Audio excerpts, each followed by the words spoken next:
할렐루야. 아멘. 감사합니다. 오늘 하나님의 말씀은 마태복음 21장, 지난주에서 두 번째 시간 갖도록 하겠습니다. 오늘은 마태복음 21장 12절에서 17절까지의 말씀 보도록 하겠습니다. 마태복음 21장 12절에서 17절까지의 말씀 보도록 하겠습니다. 우리 한 목소리를 같이 읽을게요. 시작. 예수께서 성전에 들어가사 성전 안에서 매매하는 모든 사람들을 내쫓으시며 돈 바꾸는 사람들의 상과 비둘기 파는 사람들의 의자를 돌로 엎으시고 그들에게 이르시되 기록된 바 내 집은 기도하는 집이라 일컬음을 받으리라 하였거늘 너희는 강도의 소굴을 만드는도다 하시니라.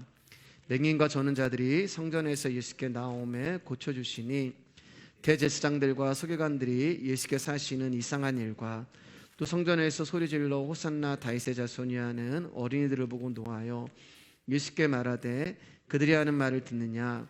예수께서 이르시되 그렇다. 어린아기와 젖먹이들의 입에서 나오는 찬미를 온전하게 하셨나이다 함을 너희가 읽어본 일이 없느냐 하시고 그들을 떠나 성 밖으로 베다니에 가서 거기서 유하시느니라. 아멘. 오늘 말씀의 제목 한번 읽어보겠습니다. 시작.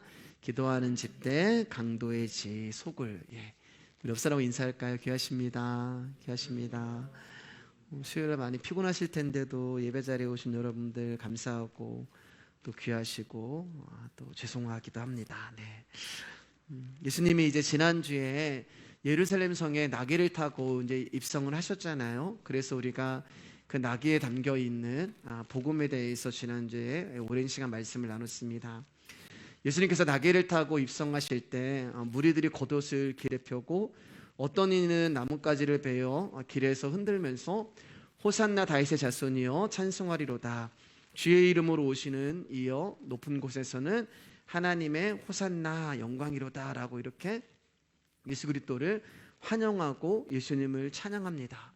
그렇게 예수님이 이제 예루살렘 성에 입성을 하셨어요. 그리고 제일 먼저 예수님이 예루살렘 성에 입성하시고 찾아가신 곳이 어디였냐면은 성전이 되는 거예요. 유대인들에게 있어서 가장 중요한 종교 행위가 제사가 되는 것입니다.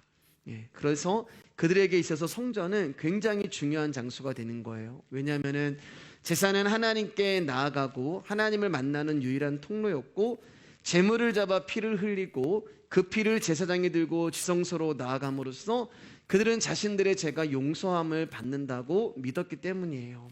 그런데 그러한 제사는 오직 하나님이 받으신다고 하는 예루살렘 성전에서만 가능했기 때문에 그 성전은 굉장히 중요한 의미가 유대인들 가운데 있었어요. 그래서 유대인들에게는 굉장히 많은 절기가 있었고 또 그 중에 3대 절기가 있었고 그 절기 중에서 가장 중요한 절기가 6월절이 되는 거예요. 그래서 이스라엘 백성들은 이 절기에는 남녀노소 누구든지 한 사람도 빠짐없이 다 예루살렘 성에 모여서 제사를 드리고 제물을 드리는 그런 절기를 지켰어요. 예수님 당시에 예루살렘 인구가 13만 명에서 15만 명 정도가 됐는데 절기를 지킬 때마다 그 예루살렘에는 4, 50만 명이 모였다고 합니다. 그러니까 성전 안에 들어가지도 못하기 때문에 성전 밖에서도 제사를 드려야 되는 그런 엄청난 광경이 펼쳐질 수밖에 없었을 거예요. 당시 기록을 보면은 이 6월절 절기에 하나님 앞에 드려진 제물만 30만 마리가 되고 양이요. 그리고 2만 명이 넘는 제사장들과 레위인들이 24개조로 나눠서 매일매일 희생 제물을 드리고 제사를 섬기는 일을 했다고 합니다. 근데 이 제사에서 가장 중요한 것이 뭐냐면은 제물이에요. 제물이 빠진 제사는 제사가 아니죠. 그런데 예루살렘에 사는 사람들이 아니라 먼 곳에서 오는 사람들은 이것이 문제가 됐어요. 하나님이 받으시는 제물은 각 사람의 경제력에 따라서 어떤 사람은 소를 바치고 어떤 사람은 양을 바치고 어떤 사람은 비둘기를 바치게 되어 있는데 소나 양을 먼 곳에서부터 끌고 온다는 것은 아무래도 무리일 수밖에 없는 거죠. 그때는 차가 있었던 것도 아니기 때문에 그들이 걸어서 예루살렘으로 오게 되면은 저기 멀리 있는 변방에 있는 갈릴리라고 하는 지역에서 오면은 적어도 일주일이나 열흘이 걸려서 예루살렘 성에 도착한단 말입니다. 그러면 출발할 때는 토실토실하고 그리고 매끈하고 흠없고 순전한 제물이지만 오는 길에 살이 빠져버리는 거예요. 살이 빠진 제물을 하나님 받지 않으세요. 그리고 오다 보면은 그의 몸에 상처가 나기도 하고 그 양의 병에 걸리기도 합니다. 그런 제물은 하나님이 받지 않으세요. 그래서 합법적으로 생겨난 것이 뭐냐면 예배를 드리러 오는 자들을 위한 시장이 예루살렘 성에 만들어진 거예요. 4군데의 시장이 있었어요. 이곳에서는 희생제물인 소와 양과 비둘기를 팔기도 하고 기름과 소금을 팔기도 했었어요. 그런데 이 4곳의 시장의 주인은 딱 한 사람이었어요. 그 사람이 누구냐면은 가야바라고 하는 대제사장이 됩니다. 제사장이 이런 일을 한 거예요. 그리고 그 가야바라고 하는 대제사장 밑에 어떤 기관이 있냐면은 사내들이 공회라고 해서 당시에 이스라엘과 로마와 이렇게 협력을 해서 이뤄가는 어떤 정치적인 집단이 종교와 같이 종교적인 지도자들과 함께 같이 운영이 되고 있었어요. 근데 거기에 수장이 가야바라고 하는 대제사장이 되는 거죠. 원래는 자기의 장인어른이 제사장이었는데 이 가야바가 로마에게 돈을 많이 바쳐서 자기의 장인어른을 내쫓아버리고 자기가 그 자리에 오를 만큼 욕망과 욕심이 많은 사람이 바로 이 사람이었어요. 자, 근데 이 사내들이 공회에서 파는 재물은 표가 있었어요. 그들만의 표식이 있었어요. 그래서 아무리 좋은 흠없고 순전한 양을 자기가 키워서 데리고 왔다라도 그 표가 없으면은 이 사람들은 이런 핑계 저런 핑계를 대가지고 그 재물을 받지 않고 오직 재물을 받는 것은 뭐가 됐냐면은 사내들이 공회에 표가 표시되어 있는 재물만 받게 된 것입니다. 자, 이렇게 되다 보니까 사람들은 뭐만 가지고 오냐면은 돈만 가지고 오면 되는 거예요. 뭐 가지고 와도 받지도 않고 이런 모든 것들을 알고 있으니까 그냥 돈만 갖고 와서 예배당에 와가지고 돈으로 모든 것을 해결할 수 있는 그런 시대인 거예요. 그리고 또 뭐가 있었냐면은 성전에 들어가는데 그 성전세를 낸단 말이에요. 그런데 당시의 화폐는 가이사의 얼굴이 그려져 있는 화폐였단 말이에요. 그런데 하나님께 드리는데 이 로마 총독의 얼굴이 그려져 있는 그 현찰을, 그 돈을 받을 수가 없는 거예요. 어떻게 하나님께 가이사의 얼굴이 그려진 걸 드릴 수가 있었어요. 그래서 이 사람들은 뭘 통용했냐면은 구약에 쓰던 세겔이라고 하는 화폐를 쓰게 됐는데 구약에 쓰던 그 돈이다 보니까 지금 이 시대에는 쓸 수가 없는 거죠. 왜냐하면 신약에서는 로마의 돈이 쓰이고 있었는데 구약의 세겔은 쓸 수가 없어요. 그래서 구약의 세겔은 오직 성전에서만 쓰는 겁니다. 그러니까 성전세를 내야 되는데 어떻게 하냐면 사람들이 로마의 그 화폐를 가지고 와서 거기서 환전하는 사람들 가운데 이 환전하는 사람들도 그 사내들이 공회에 수하에 있는 사람들인 거죠. 환전을 해주는데 내가 10,000원을 내면은 50%의 수수료를 떼고 세겔을 주는 거예요. 아무짝에도 쓸모없는 세겔.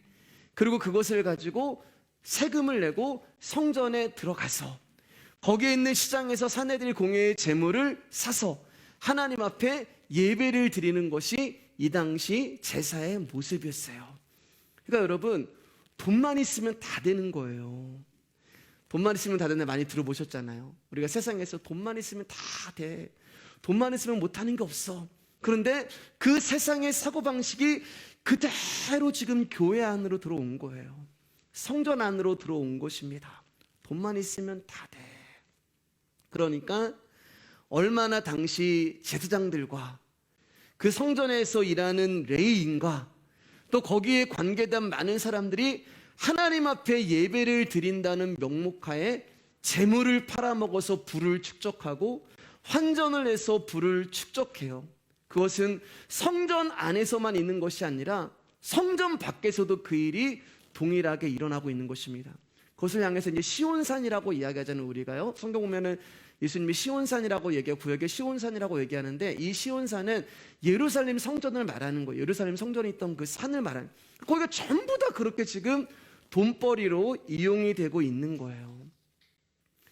그러니까 성전은 더 이상 하나님의 예배를 받으시는 장소가 아니라 만몬이 예배를 받고 돈이 영광을 받는 장소가 되어버린 거예요. 한번 생각해 보세요, 여러분. 성전 안에서 그분을 향한 찬양과 기도와 말씀이 선포되고 들려져야 하는 그 자리에 동물들의 울음소리가 들리고 각종 짐승의 오물의 냄새가 나기 시작하고 돈으로 상행위를 하는 그 일이 일어나기 시작하고 하나님을 만나야 되는 그 자리에 제사장들은 그 제물을 들고 오는 성도 한 사람 한 사람을 돈으로 보고 또 권력에 취해 있고, 그래서 어쩌면 말라기서 3장 10절 말씀, 1장 10절 말씀 가운데 하나님이 그렇게 말씀하신지도 몰라요. 이 성전문을 누가 좀 닫아주면 좋겠다. 그 말라기를 딱 닫으시는 거예요. 그리고 예수 그리스도가 이 성전문을 닫으러 오신 거예요. 하나님께 드리는 제물은 소와 양과 비둘기로 나눠준다고 했잖아요. 이 사람들은 얼마나 못됐냐면 돈 있는 사람들은 소와 양을 드리는데 돈이 없는 사람들이 있잖아요. 내가 하나님 앞에 헌금을 하고 싶어도 못하는 사람들 있잖아요. 그런 사람들을 위하여서 비둘기를 이렇게 드려도 된다라고 이야기한 거예요. 근데 여러분, 그것은 배려한 게 아니에요. 배려한 것이 아니라 가난한 사람들의 호주머니까지 다 털어먹으려고 했던 날강도들의 그런 모습이 당시 제사장들과 또 레인들의 모습이었단 말입니다. 돈맛이라는 게 있잖아요, 여러분. 돈맛. 사역자가 돈맛을 보면은 그 다음부터는 사역자는 망하는 거예요.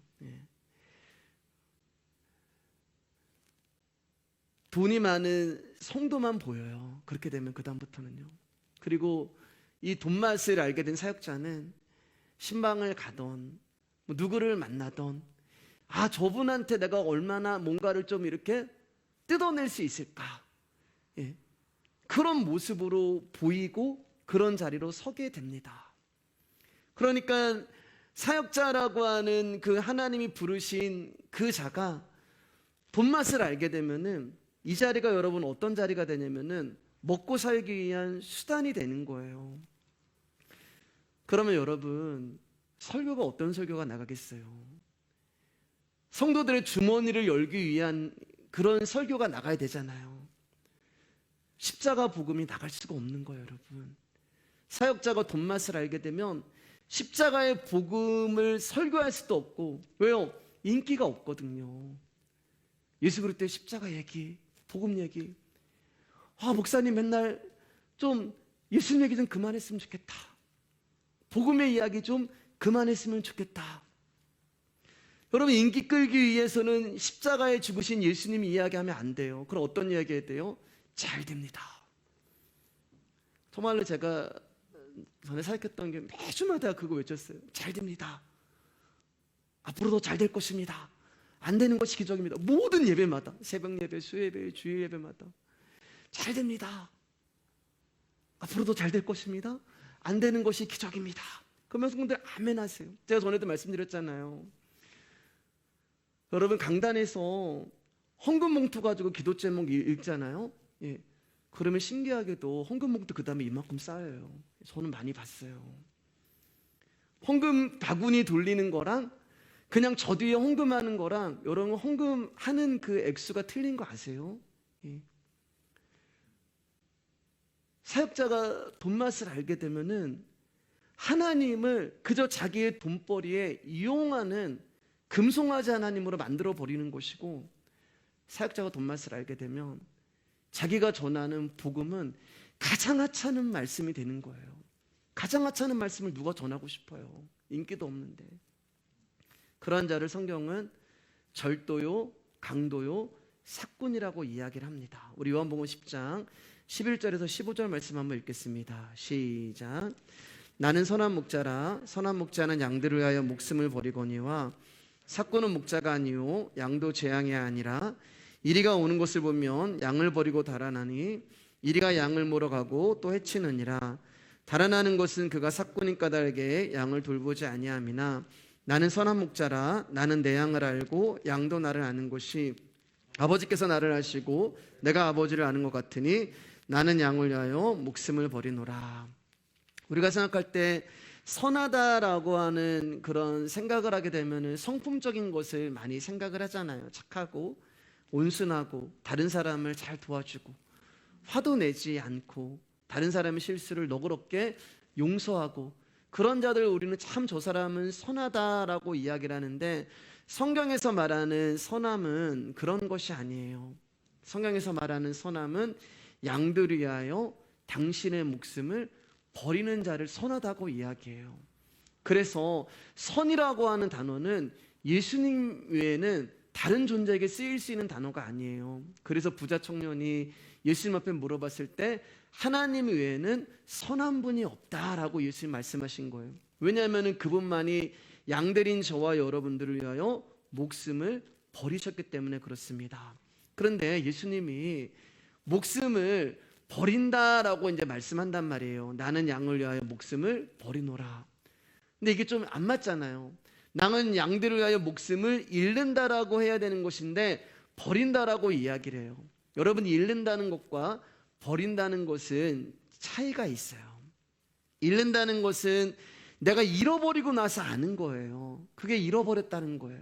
근데 버린다는 것은 이미 정해져 있는 예견된 일을 말씀하는 것입니다. 즉 예수님은 당신의 목숨이 버려져야지만 양들이 살아날 수 있음을 아시기에 적극적이고 자발적으로 하나님의 뜻에 복종함으로 당신의 목숨을 버리신 거예요.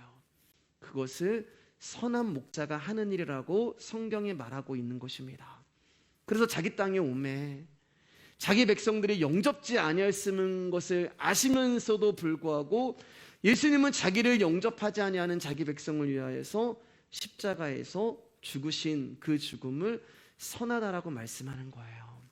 근데 여러분, 우리가 여기서 놓치지 말아야 되는 한 가지 진리가 있어요. 그게 뭐냐면 양이 목자를 위해서 존재하는 게 아니고 목자가 양을 위해서 존재한다는 거예요. 여러분, 굉장히 중요한 거예요. 우리는 하나님을 위해서 무언가를 할 수 있다고 생각한단 말이에요. 양들은요. 그게 아니라는 거예요. 양은 목자를 위해서 무언가를 할 수 있는 존재가 아니고 오직 목자만이 양을 위해서 존재하고 무언가를 하실 수 있는 분이라는 것입니다.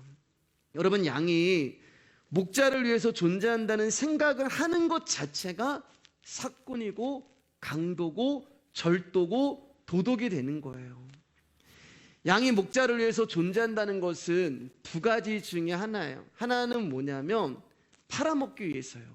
양이 존재하는, 목자를 위해서 존재한다는 것은, 양이 목자를 위해서 존재하는 것은 어쨌든 양을 통해서 목자가 이득을 본다는 얘기잖아요. 그러면 첫 번째는 팔아먹기 위한 거예요.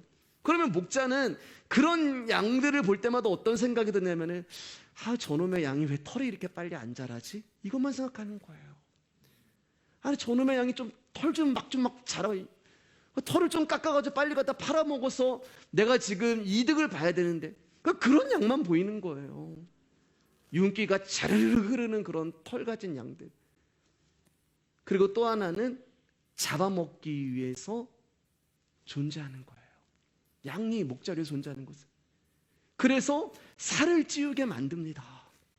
포동포동하게 만들어 버리는 거예요. 왜요? 돈이 되거든요. 양이 목자에게 유익을 주고 이익이 되고 돈이 되거든요. 그렇게 양과 목자가 관계하는 것을 사꾼이라고 이야기를 하고 있는 것입니다. 선한 목자는 양들을 위하여 목숨을 버리지만 사꾼은 제 양이 아니기 때문에 이리가 오는 것을 보면 양을 버려버려요. 목자는 양들을 위해서 목숨을 버리는데 사꾼은 양들을 버려버리는 것입니다. 왜냐하면 그들의 목적은 양이 아니라 양을 통하여서 나에게 떨어질 돈, 이익이기 때문에 그래요. 처음에는 성실하고 자상한 것 같아요. 왜냐하면 목자의 탈을 쓰고 있거든요. 그런데 그들에게 위험이 찾아오면 그들의 본심이 드러나는데 양들을 언제든지 버릴 수 있는 자로 그들은 탈바꿈을 하는 것입니다. 이게 선한 목자와 사꾼의 차이예요. 다시 말씀드리면 선한 목자는 양들을 위해서 자신의 목숨을 버리는데 사꾼은 자신을 위해서 양들을 버리는 것입니다. 그들에게 있어서 우선순위는 돈과 명예와 권력이 되는 거예요. 그러니까 사랑으로 맺어진 관계가 아니에요, 여러분. 서로 이익, 유익, 자기들에게 이익이 되는 정도까지만 양들과의 관계를 하는 것이 사꾼 목자의 모습이 되는 것입니다. 여러분, 만약에 제가 목사로서 하는 일에 대가를 계산하고 받아야 한다면 제가 얼마를 받아야 할까요, 여러분? 그럼 어떻게 기준을 정할 수가 있겠어요? 만약 사역자가 사역을 하면서 거기에 집중을 하면, 제가 이제 전에는 전에 참 짧게 여기서 말씀을 드렸지만, 사역을 이렇게 다닐 때 이렇게 사례비라는 걸 주잖아요. 사례비라는 걸. 어느 순간에 이제 거기에 좀 집중을 한 적이 있어요. 사례비를 얼마나 줄까? 큰 교회 갔는데 사례비를 얼마 줄까? 그리고 또 하나 제가 집중한 게 뭐냐면은, 그 사역을 갔다 오면 궁금한 거예요. 내가 말씀을 전하고 왔는데, 내가 가서 찬양 인도를 하고 왔는데 그분들의 반응이 어떤가? 그게 궁금한 거예요. 그러니까 솔직한 얘기로 어떤 모습이 되는 거예요? 내가 얼마짜리인가? 이거를 받고 싶은 거예요. 사례비를 보면서 내가 얼마짜리인가? 그 사람들이 이야기하는 어떤, 제가 사역을 하고 돌아가서 그들이 이야기하는 반응을 들으면서 내가 어떤 존재인가? 이기적인 거예요. 왜냐하면 제가 듣고 싶은 말은, 목사님 은혜 받았습니다. 목사님, 우리 성도님들이 목사님 말씀 듣고서 변화가 많이 됐습니다. 그거 듣고 싶은 거예요. 그거요.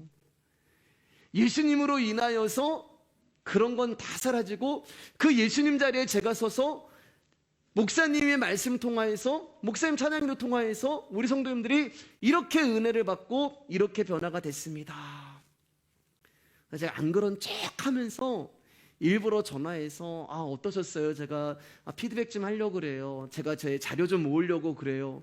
근데 어느 날 하나님이 복음을 알게 하시고 말씀을 깨닫는데 너무 그것들을 떠오르게 해주시는 거예요. 너무 부끄러웠어요. 그래서 그 다음부터는 여러분, 제가 어딜 가서 사역을 해도 때로는 사례를 못 받고 올 때도 있고, 때로는 사례를 주는 것에 대해서도 전혀 관심 없고, 그냥 내가 복음을 전하고 왔다면, 내가 전한 것이 예수 그리스도고 내가 전한 것이 그분의 말씀을 전했다면 그 다음 그걸로 끝난 거예요. 제 역할은요. 거기까지예요. 그 다음 누가 하시는 거예요? 하나님이 하시는 거예요. 근데 사꾼은 그렇지 않아요. 계산을 합니다. 근데 예수님은 그렇지 않으셨어요. 사역자가 여러분 거기에 집중을 해버리면, 제가 사역을 하면서 거기에 집중을 하면 어떻게 복음을 전할 수가 있겠어요? 나는 사꾼인가? 나는 선한 목자인가? 나는 양에게 집중하는가? 아니면 나는 나에게 돌아올 삭이 먼저인가? 근데 예수 그리스도의 모습을 보면 예수님은 이것을 계산할 가치도 없어요. 왜냐하면 예수님에게 있어서는 양들이 우선순위였고 양들이 전부였기 때문에 그렇습니다. 여러분, 사실 양들을 위해서 목숨을 버리는 것은 어리석은 일이잖아요. 바보 같은 일이잖아요. 자기를 알아주지도 않는 그 양들을 위해서 어쩌면 사꾼이 더 지혜로운지도 몰라요. 이리가 나타나고 사자가 나타났을 때 도망을 치는 사꾼이 더 지혜로운 사람일 수도 있습니다. 그런데 그 어리석은 일을 예수 그리스도가 하시는 거예요. 바보들이나 하는 그런 이해할 수 없는 일들을 예수님이 하십니다. 성경을 보면 아버지의 재산을 탕진하고 돌아온 아들을 위해 소를 잡아서 잔치를 벌여주고, 한 드라크마 잃어버렸단 말이에요. 우리나라로 계산하면 뭐 몇십원 몇백원 안 되는 거 한 드라크마인데 그거 찾았다고 동네 잔치를 열어버려요. 동네 잔치 여는 게 더 손해란 말이에요. 그리고 양 99마리가 있는데 한 마리가 없었다고 그 한 마리 찾아서 나서요. 여러분, 그 한 마리가 왜 없어졌는지 아세요? 양의 목자의 음성을 듣기 싫어서 간 거예요. 목자의 음성을 듣기 싫으니까 다른 곳으로 혼자 간 거예요. 그러면 못된 양이잖아요. 목자의 마음을 속상하게 하는 양이잖아요. 그런데 우리 예수님은 그런 양을 찾아가서 오시고 또 사람들을 불러서 잔치를 벌여 주십니다. 사랑할 만한 구석 하나도 없는 저와 여러분들을, 사랑할 때 한 군데도 없는 집을 나간 저와 여러분들을, 가치도 없는 한 드라크마인 저와 여러분들을 그분이 그렇게 사랑하시고 그분이 그렇게 목숨을 버리시는 거예요. 로마서 5장 8절입니다. 시작. 우리가 아직 죄인 되었을 때 그리스도께서 우리를 위하여 죽으심으로 하나님께서 우리에 대한 자기의 사랑을 확증하셨느니라. 우리가 먼저 사랑하지도 않았는데 왜 우리를 사랑하시고 심지어 죄인이며 원수임에도 불구하고 왜 목숨을 버리면서까지 우리를 사랑하시냐는 거예요. 삭구는 자기의 이익이라도 챙기기 위해서 양들과 관계하지, 예수님은 우리 가운데 무언가를 요구하시지도 않습니다. 내가 너한테 이렇게 목숨을 걸고 내가 너를 위해서 십자가에 죽었으니까 너는 거기에 맞는 대가를 내놔라라고 하시지도 않으세요. 그냥 사랑해 주시는 거예요. 여러분, 부모가 자녀를 사랑할 때 무슨 이유가 있나요? 내가 부모이기 때문에 너 사랑하는 거야? 그러지 않잖아요. 그냥 부모이기 때문에 자녀를 사랑하는 거예요. 우리 하나님이 우리의 아버지시기 때문에 우리를 그렇게 사랑하시는 것입니다. 다시 본문으로 올게요. 12절입니다. 시작. 예수께서 성전에 들어가사 성전 안에서 매매하는 모든 사람들을 내쫓으시며 돈 바꾸는 사람들의 상과 비둘기 파는 사람들의 의자를 둘러 엎으시고, 이제 주님이 성전에 들어가셔서 엄청난 일을 하시는 거예요. 성전 청소도 하시고 성전 정화라고도 하시는데 성전에서 한바탕 지금 소동을 일으키십니다. 사실 예수님이 하시는 이 행동은 죽기를 각오하지 않으면 할 수 없는 행동이에요. 왜냐하면 당시 최고의 권력을 가진 사내들이 공회에 맞서서 싸우고 있는 모습이기 때문에 그렇습니다. 다른 복음서를 보면은 재물을 끌고 왔던 그 끈으로 노끈을 만들어서 채찍을 만드셔서 재물을 파는 장사꾼들을 쫓아내시고 돈을 파는 환전상들의 그 상을 다 뒤집어 엎으세요. 근데 오늘 말씀을 보면은 비둘기 파는 사람들의 의자를 둘러 엎으셨다라고 말씀을 하고 있습니다. 비둘기 파는 사람들을 쫓아내신 거예요. 아까도 말씀드렸지만 비둘기는 가난한 자들이 드릴 수 있는 하나님께 드리는 재물이라고 말씀을 드렸어요. 그 이야기는 비둘기는 볼품 없는 거예요. 그만큼 값어치가 없는 거예요. 값어치가 없고 볼품 없는 게 비둘기란 말이에요. 그런데 여러분, 예수님께서 이 땅 가운데 오실 때 비둘기의 모습으로 오시잖아요. 성령이 비둘기처럼 그 위에 임하시더니. 그러니까 이게 무슨 말이냐면은 가장 높은 곳에 계시는 예수 그리스도 하나님이 이 땅에 비둘기와 같이 초라하고 하찮고 볼품이 없는 모습으로 우리 안에 오신 거예요. 높고 높으신 그분이 가장 천하고 낮은 내 안으로, 비둘기 같은 내 안으로 그분이 오신 것입니다. 그래서 예수님이 예루살렘 성에 입성할 때 사람들이 나뭇가지를 흔들면서 호산나 다윗의 자손이여 찬송하리로다, 주의 이름으로 오시는 이여 가장 높은 곳에서 호산나 이러잖아요. 여러분, 이 말씀 한번 잘 보세요. 호산나 다윗의 자손이여, 이렇게 자손이여 얘기하잖아요. 호산나라는 뜻이 뭐라 그랬어요? 나를 구원해 주세요. 그런데 그분이 어디서 와요? 가장 높은 곳에서 오시는 거예요. 가장 높은 곳에서 오시는 거예요. 근데 어디로 오세요? 나를 구원해 주세요. 그게 호산나의 뜻이 되는, 가장 높이 계신 분이 나를 구원해 주세요라고 부르짖는 나에게 오셔서 영생과 사랑을 주시기 위해서 그분이 나를 찾아오신 것입니다. 그게 호산나의 부르짖음이고 그분의 답이 되는 거예요. 여러분, 예수님이 비둘기처럼 오셨어요. 스스로 당신의 영광을 감소시키면서까지 가난하고 볼품없는 우리에게 오신 것입니다. 우리에게 절을 받으시면서 오신 것이 아니라 그분은 당신의 영광을 감수하면서 비둘기의 모습으로 오신 거예요. 자, 그런데 진짜 비둘기가 오셨단 말이에요. 그럼 어떤 일이 일어나야 돼요? 가짜는 그 자리에 있을 수가 없는 거예요. 진짜 어린 양이 성전에 왔기 때문에 사내들이 공회에서 팔아버리는 그 가짜 양들은 그 자리에 있을 수가 없는 거예요. 진짜 재물이신 세상계를 지고 가는 하나님의 어린 양이 그 자리에 왔기 때문에 환전상은 그 자리에 있을 수가 없는 것입니다. 그래서 그들이 다 성전에서 떠나가는 거예요. 그래서 예수님이 그들을 다 내쫓으시는 거예요. 가짜는 떠나가라, 거짓은 떠나가라. 진짜 하나님의 어린 양과 진짜 하나님의 재물과 하나님의 예배를 받으시는 그 예수 그리스도가 거기에 오니까 가짜들이 다 떠나는 거예요. 성전은 하나님의 집이지 장사를 하는 장소가 아닙니다. 장사라는 것은 철저히 사람들의 의도에 의해서 이윤을 남기는 거잖아요. 그런데 그들이 무엇을 가지고 이윤을 지금까지 남겼냐면은 가짜 예수님으로 이윤을 남긴 거예요.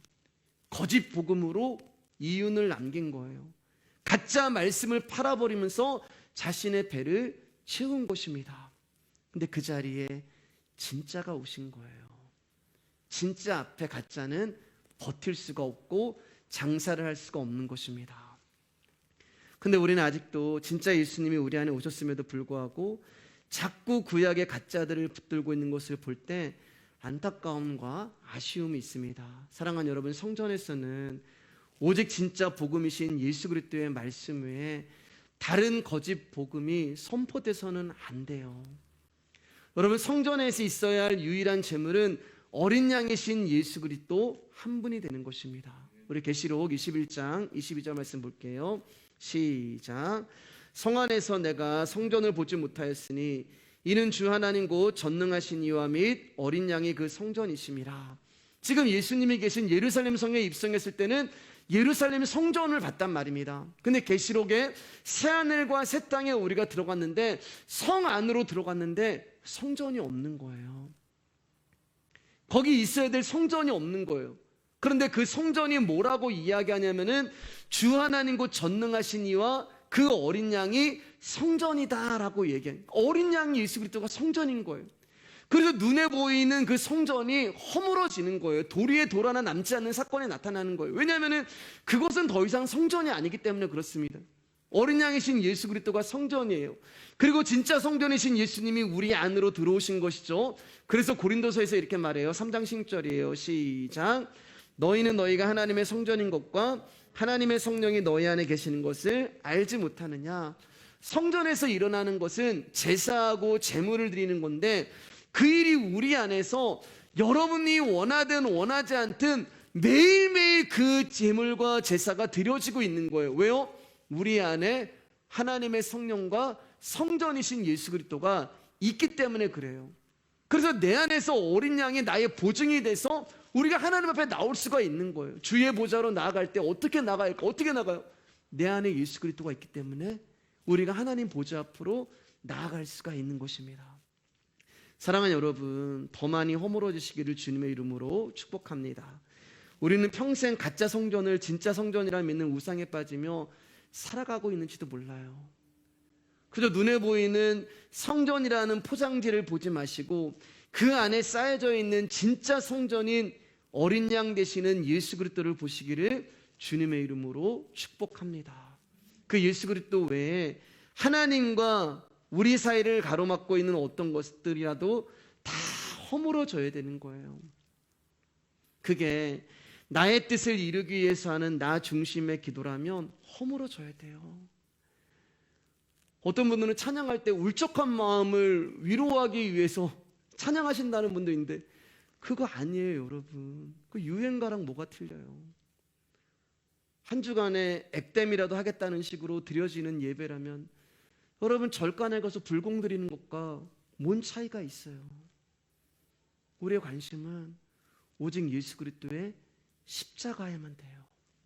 그 십자가가 아닌 것은 다 허물고 깨져야 되고 부서져야 되는 것입니다. 사랑하는 여러분, 교회의 권위는 오직 말씀밖에 없어요. 여러분 그거 아세요? 말씀의 권위가 없는 곳일수록 강단이 으리으리해요. 그래서 이단하고 사이 보면 강단이 굉장히 화려한 것입니다. 그리고 말씀의 권위가 없을수록 예배당을 엄숙하고 경건성에 위치되도록 치장하고 화려하게 장식하기도 해요. 그럴 필요 없어요, 여러분. 여기는 성전이 아니에요.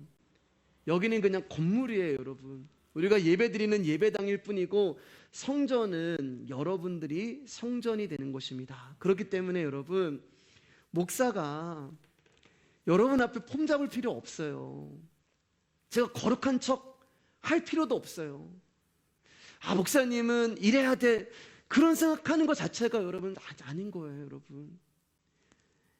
저는 죄송하지만 그저 하나님의 말씀을 전하는 통로로 이 자리에 서 있는 거고 어떤 분들은 목사님에게 영권이 있다고는 그렇잖아요, 여러분. 말씀이 영권인 것입니다. 그리고 목사는 그저 그 말씀을 여러분에게 전하는 통로로 서 있을 뿐이고 그 이상도 이하도 아니에요. 죄송하지만 저는 사람을 드러내고 자랑하는 그런 간증이 적어도 우리 교회의 강단에서는 선포되지 않기를 원해요. 간증을 마치 말씀처럼 생각하시는 분들도 계시는데 그렇지 않습니다. 간증은 감동을 주는 것이지 은혜를 주는 게 아니에요. 여러분, 우리를 구원하신 것은 감동이 아니라 은혜예요. 헷갈리시면 안 돼요. 내가 감동받은 거 가지고 은혜 받았다고 얘기하시면 안 돼요. 여러분, 은혜는 오직 예수 그리스도의 십자가 외에는 우리 가운데 주어지지 않는 것입니다. 그러나 여러분들이 정말 십자가 복음을 증거하고 싶고 여러분들이 십자가 은혜를 나누고 싶다면 얼마든지 이 자리에 서시기를 바랍니다. 우리가 할 수 있는 것은 예수 그리스도에 대한 열심으로 십자가의 영광을 드러나기 위해 순종하는 마음으로 살아가면 되는 거예요. 요한복음 5장 25절 말씀 읽겠습니다. 시작.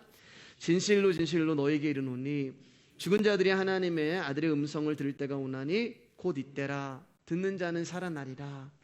저와 여러분들이 죽은 자들이었잖아요. 그런데 저와 여러분들이 성경에 뭐라고 얘기하면은 죽은 자들이 하나님의 아들의 음성을 들을 때가 오나니 곧 이때라.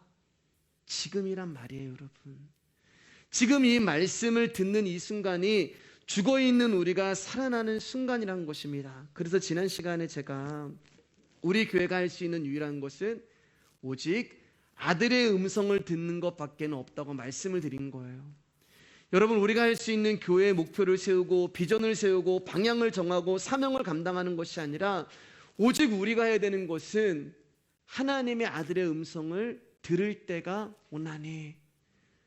여러분, 저와 여러분들이 해야 되는 유일한 것은 그 음성만 듣는 거예요. 이 말씀 외에 다른 것들은 다 없어져야 하는 것입니다. 이 복음 앞에 우리 교회의 목표와 우리 교회의 방향과 우리 교회의 사명은 들어갈 틈이 없는 거예요. 제가 여러분 선교단체에서 4년간 풀타임 사역을 했어요. 10원도 받지 않고 월급이요. 그러면 죄송하지만 여러분들이 신앙생활하면서 받으셨던 훈련, 여러분들이 신앙생활을 하시면서 받으셨던 교육, 그것과는 비교도 안 되는, 여러분들은 다 제가 다 경험해 봤고요.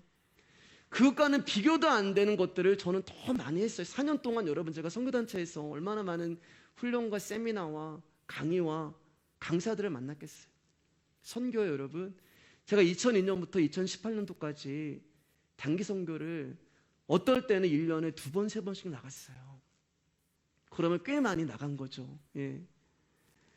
여러분, 제 자랑하려고 이렇게 말씀드리는 것이 아니라 제가 그 모든 것을 다 해봤고 모든 것을 다 경험을 했고 말씀 위의 교회를 개척하고 여러분과 신앙생활하는 그 이유가 뭐겠어요?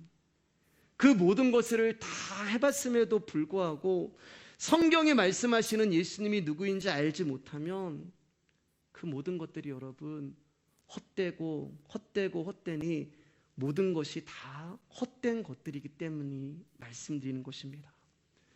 가장 중요한 것은 예수 그리스도를 아는 거예요. 그래서 성경은 우리 가운데 하나님 잘 믿어라 이렇게 말씀하신 적이 없어요. 주 예수 그리스도를 알라. 하나님을 알아라. 힘써 알아라. 우리 요한복음 17장 3절 말씀 한번 외워보도록 할까요? 시작. 영생은 띄워주세요.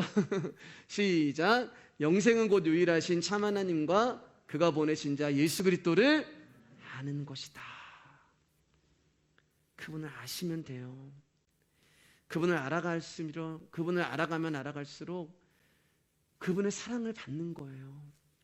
여러분, 그냥 하루하루 그냥 살아가시면 돼요. 그분을 알아가시면서.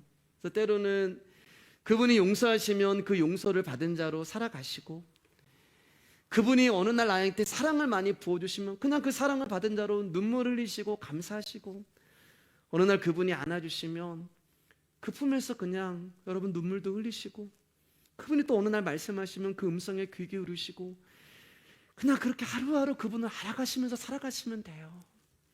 내가 그분을 아는 만큼 예수 그리스도의 삶이 나의 삶이 되는 것입니다. 여러분, 하나님 우리 가운데 너는 거룩해라 이렇게 말씀하신 적이 없어요. 너는 이러한 삶을 살아라, 너는 이러한 자리에 가져라, 너는 이러한 마음을 가져라, 그런 말씀도 하신 적이 없어요. 그분이 우리 가운데 요구하시는 것은 나를 좀 알아라, 힘써 여호와를 좀 알아라.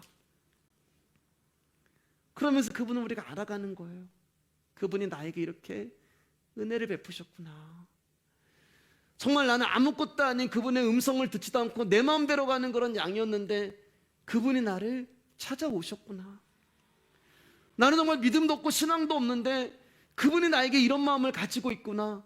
그분이 나에게 이러한 삶을 사시려고 이런 뜻을 가지고 계셨구나. 그러니까 예수 그리스도를 알아가고 말씀을 통해서 그분을 알아갈수록 우리가 우리를 향한 하나님의 섭리와 계획을 알아가는 거예요. 그래서 예수님이 그 뜻을 이루시려고 찔리시고 상하시고 징계를 받으시고 채찍에 맞으셨구나. 이것을 성경은 알라고 말씀하는 것입니다. 그래야 성경이 나의 이야기가 되는 거예요. 여러분, 내가 어떻게 살아가는가가 중요한 게 아니에요. 뭐가 중요해요, 여러분? 하나님 앞에 그거 가지고 나가지 않는다니까요. 내가 어떻게 살아갔는가? 내가 단기 선교를 얼마나 많이 다녔고 내가 풀타임 사역자 하면서 하나님 10원도 받지 않고서 내가 그 4년 동안 그렇게 내가 헌신하고 봉사하고, 여러분 솔직히 인간적으로 얘기하면 그거 얼마나 간증거리예요. 제가 10원도 받지 않고 하나님 나라 위해서 풀타임으로 막 뛰면서 막 그렇게 사는데, 근데 하나님 우리 가운데 그거 요구하니 내가 어떻게 살아가는가가 중요한 거 아니라 여러분, 그분이 어떻게 나를 사랑하셨는가가 중요한 거예요. 이사야 53장 6절 말씀입니다. 시작. 우리는 다 양 같아서 그릇 행하여 각기 제 길로 갔거늘 여호와께서는 우리의 모든 죄악을 그에게 담당시키셨도다. 우리 중에 누가 그릇 행하고 싶은 사람이 어디 있어요? 다 잘하고 싶잖아요. 잘한다고 했는데 사람들로부터 욕을 먹고, 잘해보려고 했는데 어려운 일들이 생기고, 그러다 보니까 그 안에서 갈등이 일어나잖아요. 때로는 진심이 왜곡이 되고 또 진실은 거짓 증거가 되고, 그냥 거기 또 갇혀버리고, 거기 갇히다 보면 또 거기서 꼬이고 갈등이 오고 분열이 오고, 또 그거 풀려고 하면 또 복잡해지기 시작하는 거예요. 이게 우리가 하는 일의 결과가 되는 것입니다. 그릇 행하지 않으려고 했는데 해놓으면 그릇 행한 게 되는 거예요. 신기하죠? 하나님이 정한 길로 간다고 생각을 하는데 막상 가보면은 내가 원하는 가는 그 길에 가 있어요. 재밌는 게 뭐냐면 다 알아요. 우리는요, 예수님이 나의 죄악과 허물로 인해 찔리고 상하고 징계를 받고 채찍에 맞으심으로 내가 나음과 평화를 입었도다라는 것을 믿으면서도 우리는 그릇 행하고 각각 자기의 길로 가고 있다는 거예요. 신기해요, 여러분. 그럼에도 불구하고 하나님이 이런 우리의 연약함과 죄악을 그 아들에게 담당시키신 것입니다. 우리는 매일 실수하고 매일 넘어져요. 매일 그릇된 길로 가고 매일 자기의 길로만 가요. 근데 예수님이 그 모습 보고 한탄하시지 않는다니까요. 혀를 차시면서 아유 이놈아 언제까지 그래야 되니 그렇게 말씀하지 않으신다니까요. 예수님이 십자가로 가시는 거예요. 우리를 짊어지고. 우리는 그릇 행할 때마다 그분은 십자가에 또 올라가시는 거예요. 내가 실수할 때마다 그분은 또 십자가에 올라가시는 거예요.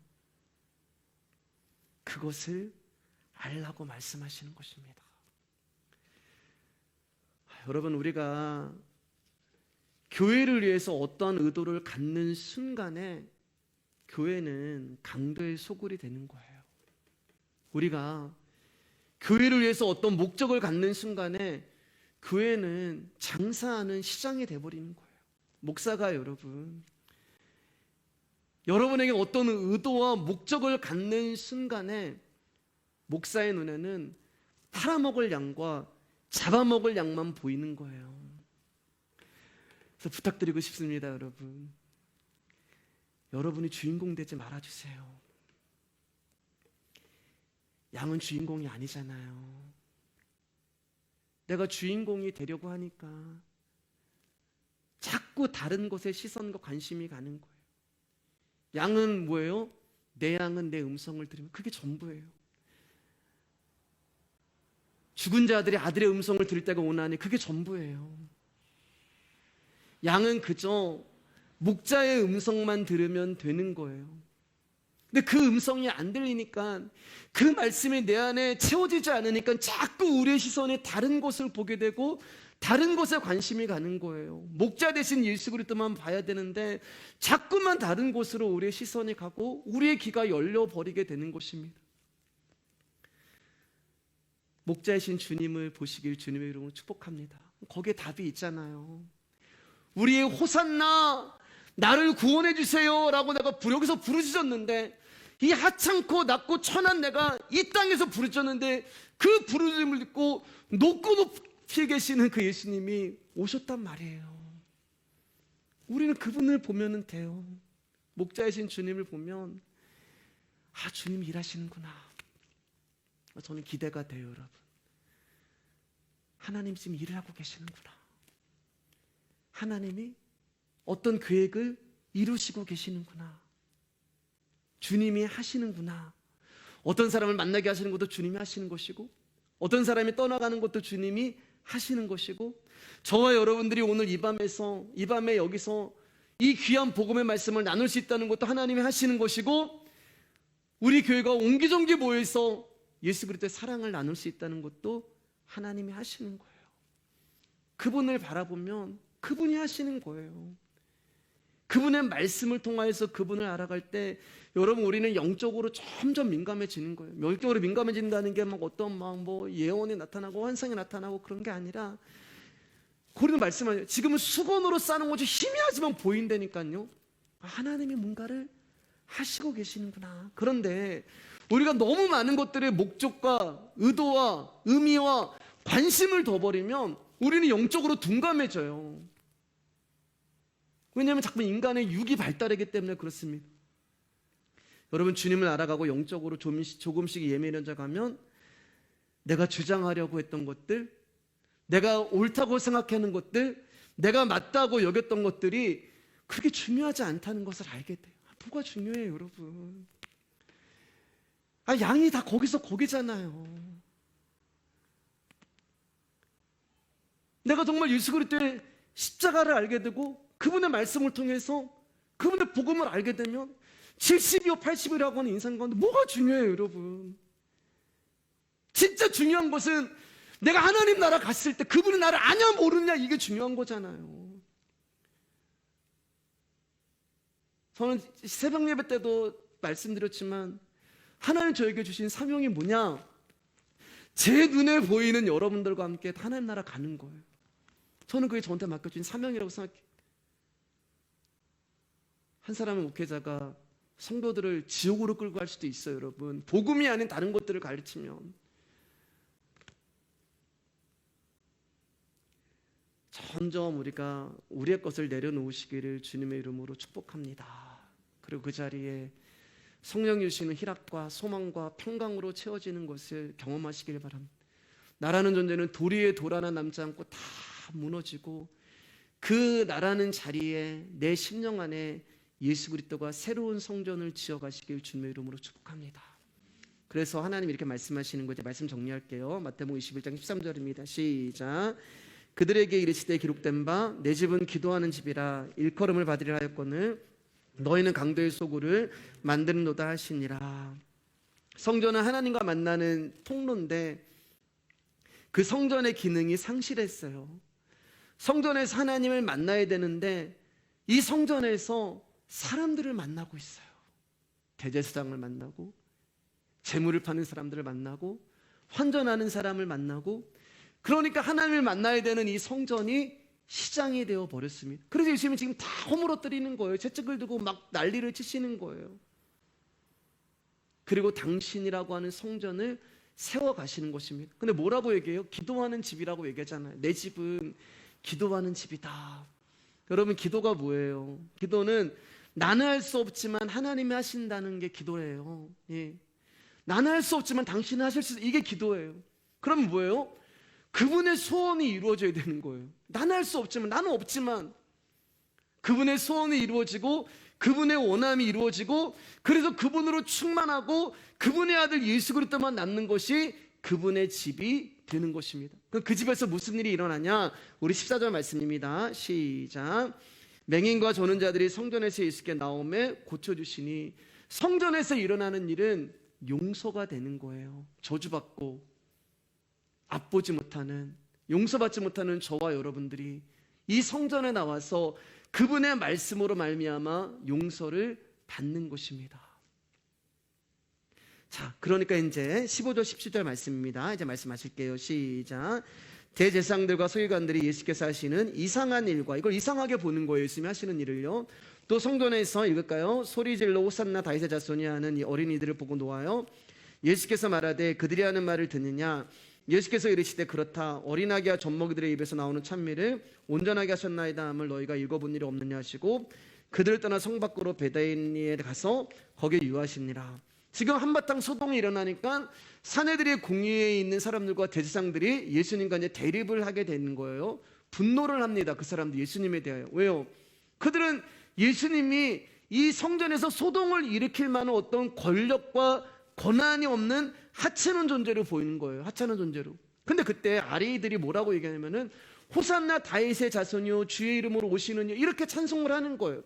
아마 이 아이들은 예수님이 예루살렘 성에 입성할 때 어른들이 하는 것을 보고 성전에서 예수님을 보고서 그것을 흉내냈는지도 몰라요. 그러자 이 제사장들과 사람들이 어린을 향해서 노하기 시작합니다. 그러면서 예수님을 향해서, 야, 너 지금 이 어린아이들이 하는 얘기를 듣느냐? 아니, 이 어린아이들이 너한테 지금 다윗의 자손 호산나라고 이야기하는 것을 네가 듣고 있느냐? 너를 하나님이 보내신 왕 메시아라고 하는데 너는 그런 소리를 듣고 왜 가만히 있느냐? 그걸 인정하는 거냐? 지금 이렇게 얘기를 하는 거예요. 그때 예수님께서 이렇게 말씀하세요. 시편 8편 2절입니다. 시작. 주의 대적으로 말미암아 어린아이들과 젖먹이들의 입으로 권능을 세우시며 이는 원수들과 보복자들을 잠잠하게 하려 하심이니이다. 예수님이 곧 어린아기와 젖먹이들의 입에서 나오는 찬미를 온전케 하실 분으로 오셨음을 선포하고 계시는 거예요. 다시 말해서 예수님이 이스라엘의 모든 죄를 용서하시고 구원함으로써 찬미를 받으실 수 있는 온전한 분이라는 것을 어린아이도 아는데, 너희들은 말씀을 연구하고 말씀을 선포하고 성전에서 제사를 인도한다는 너희가 예수 그리스도를 알지 못하는 거예요. 기가 막힌 거잖아요, 여러분. 강단에서 말씀을 선포하는 자가 예수님이 누구인지 몰라요. 예수님을 향해서 분노하기 시작하는 것입니다. 사랑하는 여러분, 자기가 누구인지를 보지 못하고 자기 자신의 죄에 대해서도 무지한 채 오직 눈앞에 보이는 이득과 눈앞에 보이는 권리와 눈앞에 보이는 자리에만 연연한 사람들은요, 예수님을 앞에 두고도 분노가 일어나는 거예요. 여러분 그거 아세요? 자신의 어떤 존재의 힘을 보지 못하는 사람은요, 자기의 중심과 자기 집착에 붙들려 있게 되어버립니다. 그리고 자신의 높아짐과 자신의 이득에 걸림돌이 되는 것은 분노하는 거예요. 그게 설령 말씀이라 할지라도, 그게 설령 지금 자기 앞에 있는 예수님이라고 할지라도 자신의 존재를 인정해주지 않고 중심에 세워주지 아니하면은 분노하게 되는 것입니다. 그리고 이게 여러분, 저와 여러분의 모습이에요. 그런데 이러한 우리 가운데 말씀이 찾아오셨어요. 그리고 우리의 영적인 눈을 열어주시고 우리의 영적인 귀를 열어주시고 내가 십자가 앞에서 어떤 존재인지를 알게 하시고, 내가 바로 비둘기였구나, 내가 바로 호산나라고 외쳐야 될 그런 존재였구나, 그것을 깨닫게 하시는 것입니다. 우리가 이제 봉사를 한다고 하잖아요, 교회 안에서. 예. 우리가 직분을 받는데, 직분이 있다는 것은 봉사를 한다는 의미인데, 여러분 진짜 봉사의 의미는 예수님이 용서하신 은혜와 부활을 그분의 능력 안에서 거하고 그분의 능력 안에서 그것을 드러내고 그 사랑이 전부임을 나타내는 것이 우리가 바로 봉사하는 이유가 되는 것입니다. 왜냐하면 십자가 앞에서 나라는 존재가 용서받아야 할 불쌍한 존재임을 알 수 있게 하신 그 은혜가 크기 때문에 그래요. 오늘은 여기까지 하겠습니다. 다음 주에 우리가 이제 무화과 나무 비유에 대해서 말씀 보도록 하겠습니다.